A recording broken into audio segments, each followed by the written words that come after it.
Hello, and welcome to Deep Sleep. I am Benjamin, and tonight we will discover the history and enduring mystery of the lost city of Atlantis. From Plato's ancient writings to Renaissance mapmakers, from writers' rich imaginations to 20th century discoveries, explore how this legendary city has captivated minds for centuries.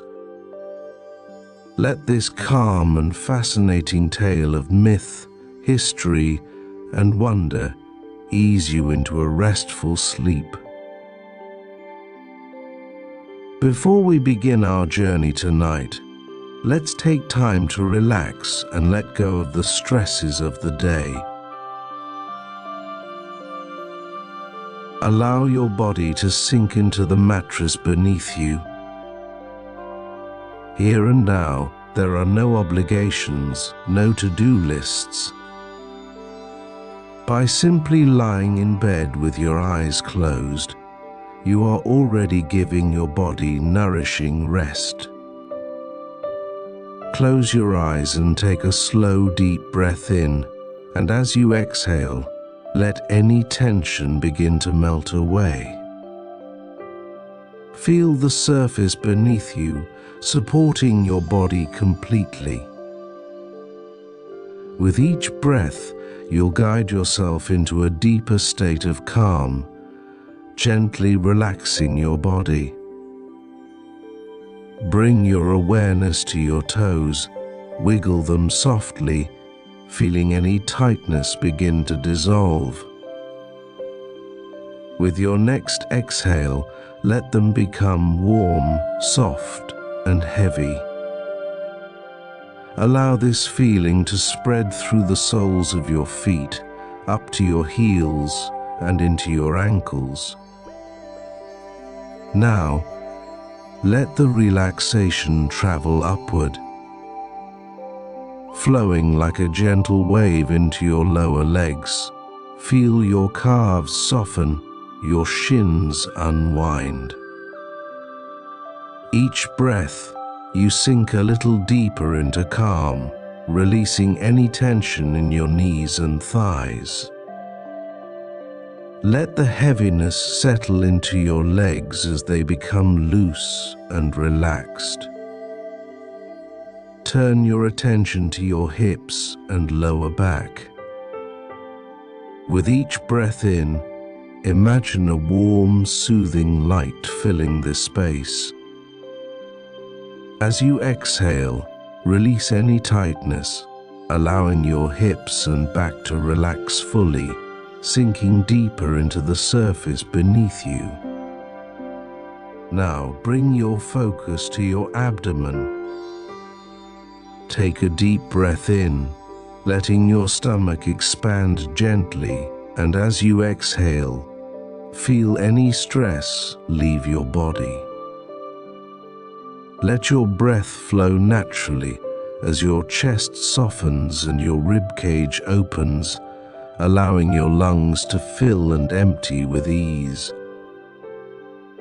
Shift your awareness to your shoulders. Picture them dropping down, away from your ears, as if a weight is being lifted. Let the relaxation flow down your arms, through your elbows, and into your hands and fingers. Feel your hands rest gently, completely at ease. Finally, bring your attention to your neck and head. Let the muscles in your jaw loosen, your cheeks soften, and your brow relax. Imagine any remaining tension dissolving, leaving your entire body calm and still.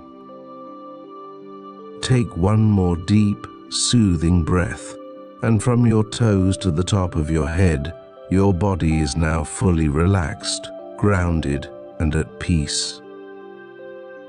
Rest in this quiet calm for a moment, breathing softly and naturally. And now, we can begin tonight's story.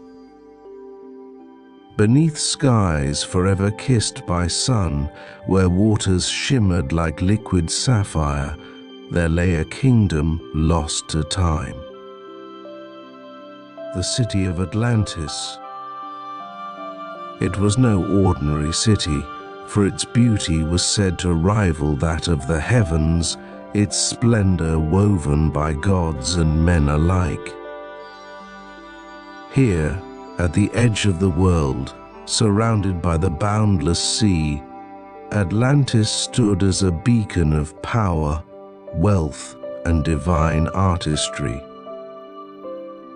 Atlantis was not built like other cities. It was built in concentric circles, 3 rings of land surrounded by 3 shimmering canals. Bridges of white marble arched gracefully over the water, connecting the rings like golden threads binding a tapestry. The canals, filled with glistening seawater, reflected the sunlight in countless hues of blue and gold. At its heart stood the great temple of Poseidon, the patron god of this shining realm. The temple was a marvel of artistry, its walls plated with silver that gleamed like moonlight, its pinnacles crowned with gold that blazed like fire in the sun's embrace.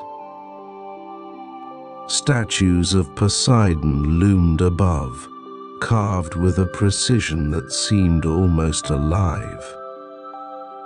Surrounding him, the Atlanteans had erected statues of his children, mighty rulers who had once walked among them as both mortals and demigods. These children of Poseidon, born of his union with a mortal woman, were the first kings of Atlantis. Their faces, carved in stone, seemed to watch over their vast domain. Beyond the temple, the city pulsed with life. Great towers of stone rose against the horizon, their walls polished smooth and gleaming under the sun's rays. Markets teemed with laughter and trade, filled with goods from across the known world. Spices, silks, and jewels from lands far and near. Lush gardens spilled into every corner, their greenery so vibrant it seemed to drink in the very light of the gods. The air carried the scent of citrus and salt, of wildflowers blooming between the stones of grand palaces. Surrounding the city were vast plains of fertile green, stretching for miles until they met the foot of mighty mountains. Rivers like veins of silver crisscrossed the land, watering fields bursting with crops. Wheat swayed in golden waves, vineyards were heavy with grapes, and orchards offered fruit in abundance. Herds of magnificent animals, some strange and wonderful, roamed freely under the open skies. The people of Atlantis were no less extraordinary. They were strong and clever, their minds as sharp as their hands were skilled. They were architects, artists, and philosophers, inventors of technologies far beyond their time. Ships carved from cedar and adorned with bronze sailed the seas under their command. Their sails billowed like clouds against the deep blue. The Atlanteans were prosperous, and with their prosperity came power. power that would stretch across continents, for they were said to rule vast lands beyond their island shores.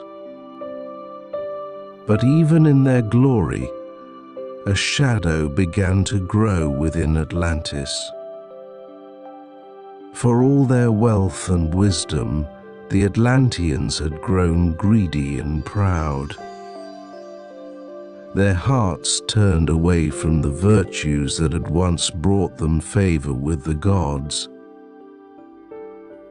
The people, who once honored Poseidon and lived in harmony with the divine, began to crave power beyond their shores. They waged wars, conquering lands and subjugating peoples, their ambition rising as high as their golden temples. Believing themselves invincible, untouchable by gods or men, they no longer offered gratitude to the heavens. Their pride darkened the city's brilliance, a stain upon the beauty Poseidon had gifted them. And so the gods, watching from their thrones on Olympus, grew angry. Zeus, the king of the gods, decreed that Atlantis would be no more. The Atlanteans, once pious and humble, had turned their backs on the divine hoarder, and for that they would face the wrath of the heavens. The land that had once gleamed with silver and gold, the temples that had soared toward the skies, the plains that had fed her mighty people, all would be swallowed by the sea. Dark clouds gathered on the horizon, blotting out the sun. The earth trembled beneath the weight of Zeus's anger. The sea, once calm and glimmering, rose in towering waves, crashing against the city's walls with a deafening roar. The canals overflowed, drowning the grand bridges and sweeping through the streets like an unstoppable tide. Temples crumbled, the statues tumbling into the churning waters. The mountains shook, the rivers boiled, and with one final roar of thunder, Atlantis sank beneath the waves. When the storm passed, there was only silence. The sea, calm once more, stretched out to the horizon. As if Atlantis had never been the great city, its people and its legacy were gone, consumed by their own excess and by the justice of the gods. All that remained were the whispers of what had been, and so, as the waves lapped gently over its watery grave, Atlantis became nothing but a memory. It was Plato, the famous philosopher, who first gave us the story of Atlantis. In the golden age of ancient Greece, philosophy reigned supreme, and at its pinnacle sat Plato. To the Greeks, Plato was not merely a man. He was a bridge between mortal minds and timeless truths. His works revered like sacred scripture. His ideas shaped thought for generations, guiding kings, scholars, and students alike. If Plato wrote of something, it was more than words on a page. It was truth. The story of Atlantis was hidden within the dialogues Timaeus and Critias, written around 360 BCE. These works, though presented as conversations between fictional characters, carried deeper meaning. Philosophy for Plato was a vessel for understanding human nature, morality, and the delicate balance between greatness and ruin. Through Atlantis, Plato created a parable, a warning about human hubris, the danger of unchecked ambition, and the divine judgment that follows. The story begins in Timaeus, where Plato's characters discuss the creation of the universe, the harmony of nature, and mankind's place within it. It is here the idea of Atlantis is introduced, described as a mighty and wondrous island ruled by Poseidon's descendants. But it is in Critias that the myth truly comes alive. Plato paints Atlantis in vivid detail, a land of wealth, power, and sophistication, where men lived in harmony with the gods. Yet, beneath its beauty, Plato hinted at a fatal flaw. Pride to Plato's contemporaries, this story was far more than allegory. Plato, after all, was no ordinary writer. A student of Socrates and teacher of Aristotle, his teachings formed the foundation of Western philosophy. He shaped the way the ancient world understood ethics, governance, and the soul itself. His words held weight, and his reputation bordered on the mythical. To question Plato was to question the nature of truth itself. And so, when Plato spoke of Atlantis, many listened as if he were recounting history. The line between allegory and reality blurred, and Atlantis became more than a philosophical lesson. It became legend. Plato never explicitly stated that the story was fiction, and for many in his audience, that omission was enough. After all, how could a man so wise, so revered, tell anything but truth? In the ancient world, where oral traditions and myth wove seamlessly into history, Plato's Atlantis felt as real as Troy or Babylon. For centuries after Plato's death, his words spread across the ancient world like ripples on a still pond. The philosophers of ancient Rome revered him, their minds shaped by his teachings. To them, Atlantis was not just a story. It was a cautionary tale, a reflection of the fine line between greatness and folly. But as the Roman Empire crumbled and fell, so too did its libraries and learning. The world turned dark, and with it, Plato's Atlantis was all but forgotten. It wasn't until the 12th century, when Europeans expanded trade routes and dared to travel farther than ever before, that stories of Atlantis re-emerged. It was a time of wonder and uncertainty, when the edges of maps were filled not with borders, but with dreams.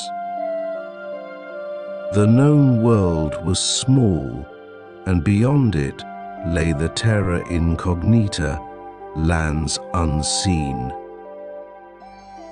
Sailors returned home with tales that defied belief, of golden highlands shimmering on the horizon, cities hidden beyond veils of mist, and lands rich with treasures. Their stories, though wild and inconsistent, were enough to ignite imaginations. Rumors spread like fire, carried from ports to royal courts, from travelers' lips to the ears of eager scholars. And soon, cartographers began to listen. The map markers redrew the world as they were told, guided by the voices of sailors and merchants, by rumors and dreams. In the shadowy glow of flickering candlelight, a name began to appear on the maps, a phantom island shaped by stories. Atlantis had returned to those living at the dawn of the Renaissance. These maps were more than ink and paper. They were promises, promises of golden glory, of undiscovered lands waiting to be conquered. And so Atlantis resurfaced, not as a philosophical allegory, but as something tangible, something real. A sunken treasure waiting to be found, a vision of perfection, a utopia lost to time.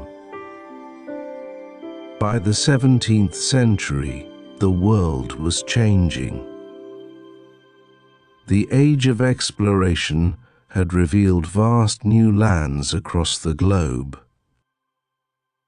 It was a time when the boundaries of the known world were redrawn, and when science began to unravel the mysteries of nature itself. At the center of this intellectual revolution stood Francis Bacon, a philosopher and a scientist. Bacon's work laid the foundation for modern inquiry. He championed observation, experimentation, and skepticism as the keys to understanding the world. These ideas were revolutionary, challenging dogma and demanding reason. And yet, amidst his towering achievements in rational thought, Bacon did something unexpected. He imagined a city that existed nowhere, a utopia hidden across the seas.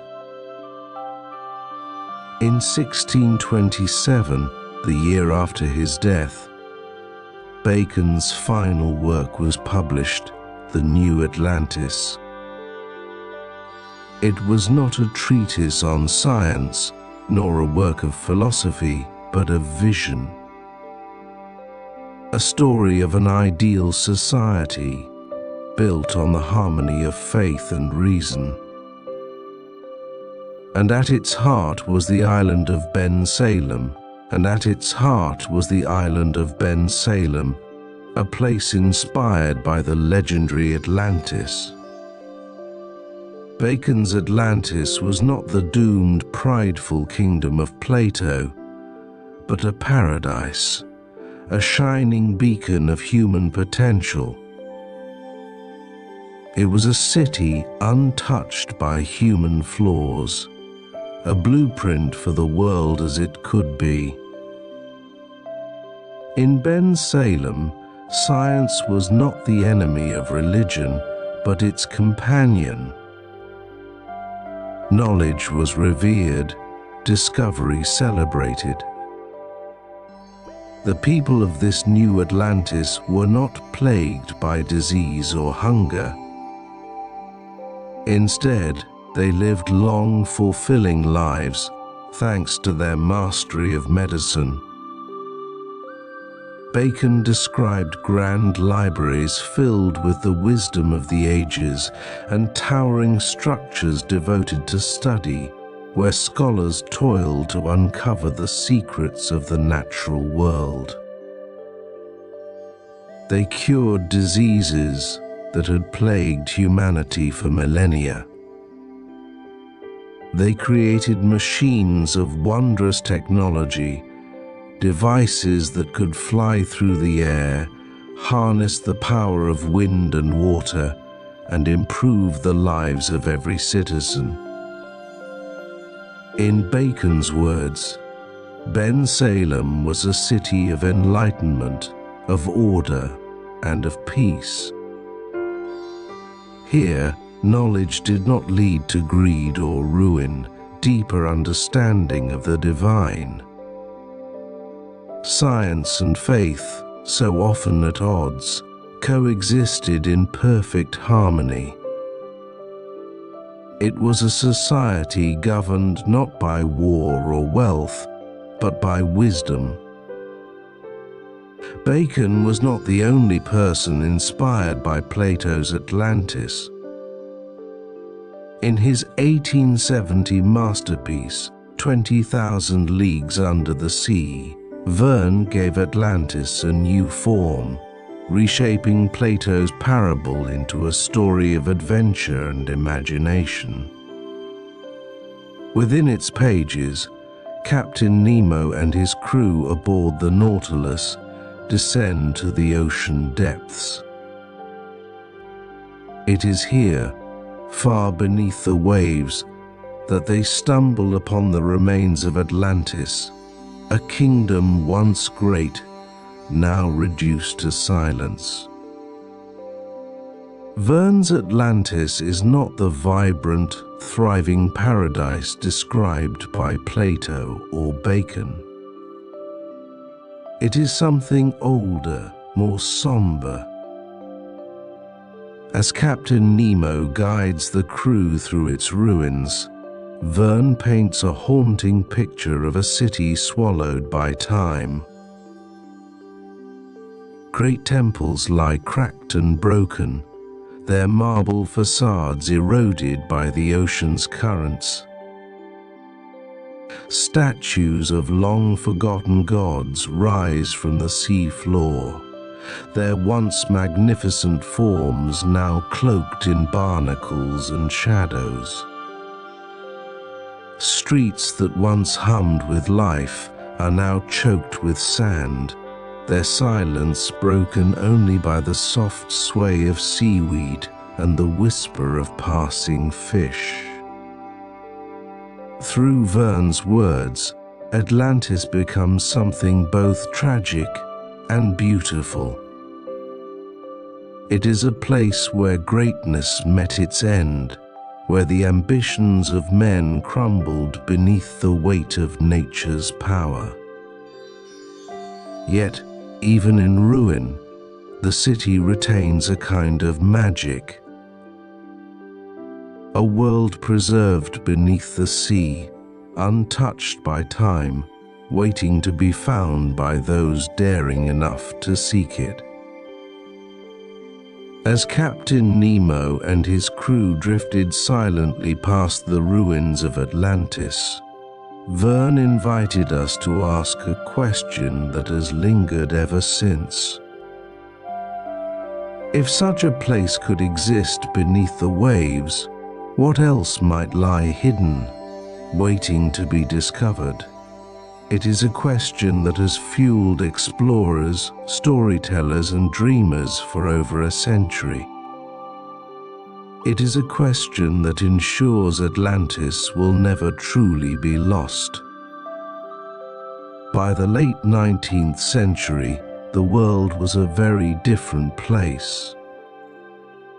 Science and technology had taken giant leaps forward. Railways crossed continents, telegraphs carried messages across oceans, and ships charted waters once thought impossible. Yet, despite all the progress, humankind still yearned for mystery. It was in this age of discovery and wonder that one man revived Atlantis, not as a myth or utopia, but as scientific truth. His name was Ignatius Donnelly, a U.S. congressman turned writer and self-proclaimed scholar.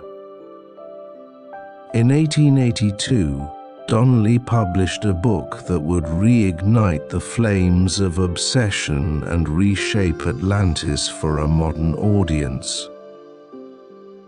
The book was titled Atlantis, the Antediluvian World. Within its pages, Donnelly made an extraordinary claim. Atlantis was not only real, but it was the cradle of all human civilizations. Donnelly believed that the great myths of humanity, stories of floods, of lost lands, of gods and heroes, could all be traced back to one place, the sunken island of Atlantis. To him, it was no coincidence that the Sumerians, the Egyptians, the Maya, and countless other civilizations all spoke of a great flood that reshaped the world. They must, he argued, have shared a common origin, a single mother civilization that once flourished before being swallowed by the sea. But Donnelly didn't stop at storytelling. He sought evidence. He turned to science, or what passed for science at the time. To build his case, he pointed to the Gulf Stream, the powerful ocean current that flows in a circular motion through the Atlantic Ocean. To Donnelly, this mysterious phenomenon was not natural, but a remnant of the waterways that had once surrounded Atlantis. The current, he claimed, still moved around the sunken island, as if flowing in memory of its once grand canals. Then came the discovery of massive volcanic mountain ranges beneath the Atlantic Ocean. Scientists of the time revealed that these ranges lay hidden deep below the surface, stretching across the ocean floor. To Donnelly, this was further proof. These mountains, he argued, were the peaks of Atlantis. With poetic passion, Donnelly wove together myth, science, and speculation. The public was enthralled. At a time when discoveries were being made seemingly every day, Donnelly's book offered something irresistible, a tantalizing blend of history, science, and imagination. For the first time, Atlantis was not just a story passed down through generations. It was evidence-based, scientific, and accessible. Donnelly had turned an ancient myth into a compelling quest for truth. The 20th century brought a new age of exploration, not by ships charting unmarked waters, but by scientists and explorers looking deep below the ocean's surface. Advances in technology allowed humanity to see what lay hidden in the depths for the first time.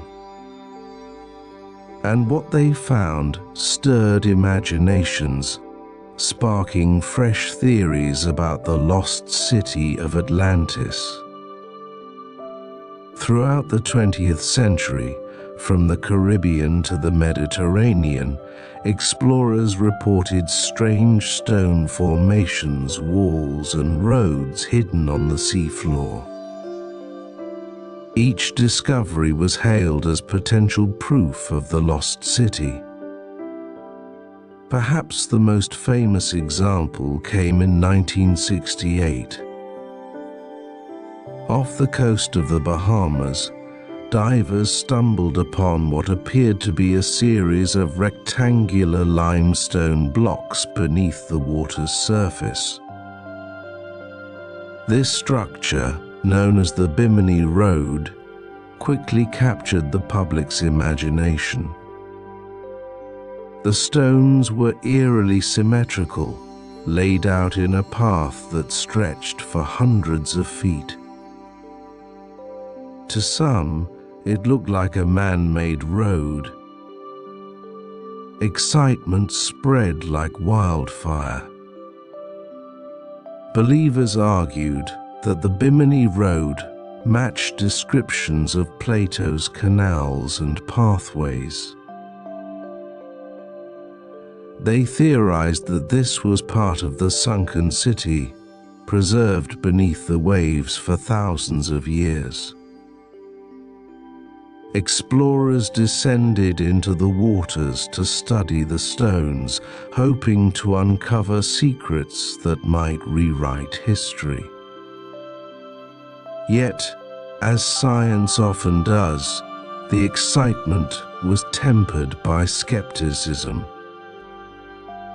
Geologists studied the formations and concluded that the Bimini Road was likely a natural phenomenon. The limestone blocks were shaped by the forces of erosion over centuries. Their straight edges and grid-like arrangement were a trick of nature, not evidence of a lost civilization. Despite this, the Bimini Road and discoveries like it continued to capture imaginations.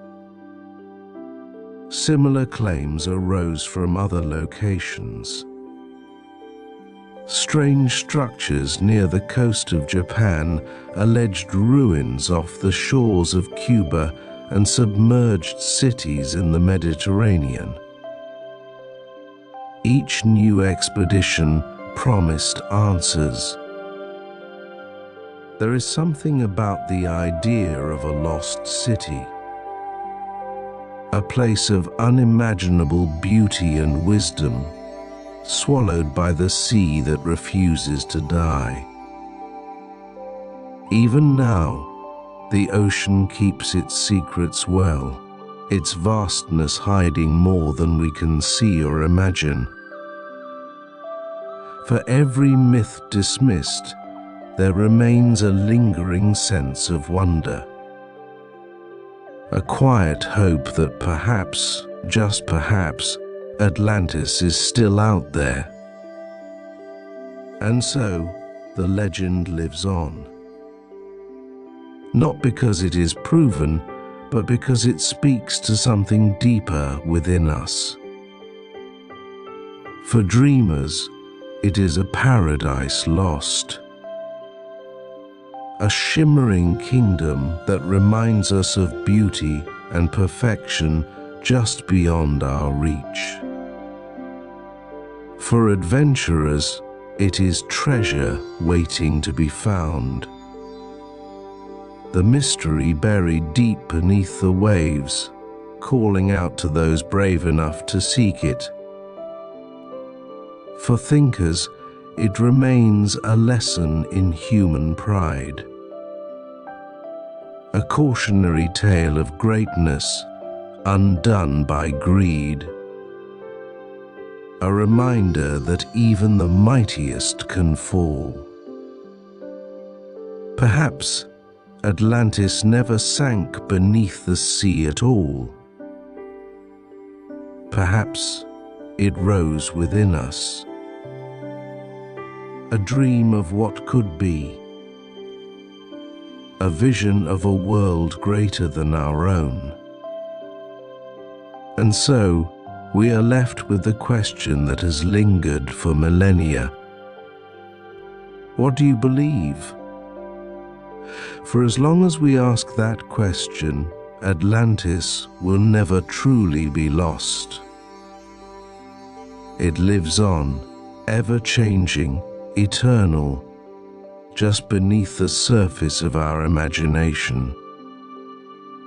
I hope you enjoyed tonight's video, and it has brought you a night of peaceful, restful sleep. Please join me again tomorrow night for another sleep story.